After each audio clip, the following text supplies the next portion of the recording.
ما كان محمد أبا أحد من رجالكم ولكن رسول الله وخاتم النبيين وكان الله بكل شيء عليم. وقال النبي صلى الله عليه وآله وسلم أنا خاتم النبيين لا نبي بعدي. صدق الله العظيم وصدق رسوله النبي الكريم الأمين الرؤوف الرحيم.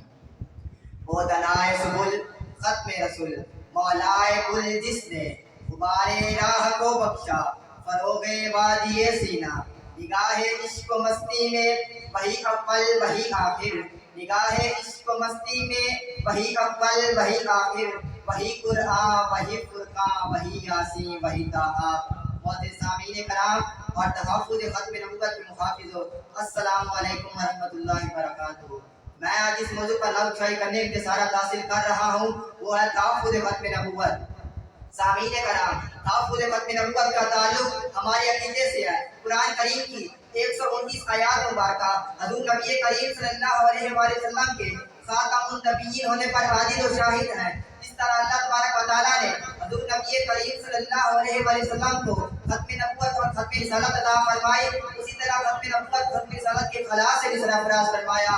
آپ صلی اللہ علیہ وآلہ وسلم نبی بھی ہیں، خاتم النبیین بھی ہیں، آپ رسول بھی ہیں، خاتم المرسلین بھی ہیں. صرف یہی بات نہیں کہ آپ کا نبوت ختم ہو گئی، آپ کے پاس کوئی نبی پیدا نہیں ہوگا، بلکہ آپ کا رسالت بھی ختم ہو گئی، یعنی آپ کے پاس کوئی رسول بھی پیدا نہیں ہوگا. بلکہ اللہ تبارک و تعالیٰ نے نبوت کے انتظام اور رسالت کی تکمیل بھی آپ ہی کے ذریعے فرمائی. قرآن پاک میں ارشاد فرمایا وَاللَّهُ مُتِمُّ نُورِهِ وَلَوْ كَرِهَ الْكَافِرُونَ. یعنی اللہ تبارک و تعالیٰ حضور نبی کریم صلی اللہ علیہ وآلہ وسلم کو دنیا میں بھیج کر اپنے نور کو مکمل فرمائے گا، چاہے کفار کتنا ہی ناگوار محسوس کریں. ایک اور جگہ ارشاد فرمایا وَيَأْبَى اللَّهُ إِلَّا أَن يُتِمَّ نُورَهُ وَلَوْ كَرِهَ الْكَافِرُونَ. یعنی اللہ تبارک و تعالیٰ اپنے نور کو مکمل فرمائے گا، چاہے کفار کتنا ہی ناگوار محسوس کرے.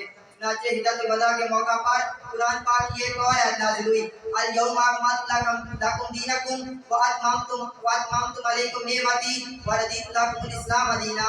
ہم نے آپ کے واسطے اپنے دین کو مکمل کر دیا، آپ پر اپنی نعمت پوری کر دی اور آپ کے لیے دین اسلام کو پسند کیا. گویا یہ بشارت اس لیے ملی کہ ہم نے اپنے نور کو مکمل کر دیا. یوں سمجھیے کہ ہم نے آپ کو ختم نبوت سے بھی سرفراز فرمایا. ختم نبوت کے ساتھ ساتھ نبوت کی تکمیل بھی کر دی. نبوت کی تکمیل کرنے اور اس کو مکمل کرنے کا نتیجہ یہ نکلے گا کہ اس نبوت کا نور اور فیض دنیا تک جاری رہے گا. سامعین کرام، اب قیامت تک آنے والے مسلمانوں کی ہدایت کے لیے اسی نبوت اسی رسالت جس کے اندر کوئی کمی نہیں ہے اللہ تبارک و تعالیٰ ذریعہ بنائے. اب قیامت تک آنے والے مسلمانوں کی رہبری اور رہنمائی کے لیے کوئی بھی رہبر اور رہنما معتبر اور قابل قبول نہیں، صرف رسول اللہ صلی اللہ علیہ وسلم کی رہبری اور رہنمائی قابل قبول ہے.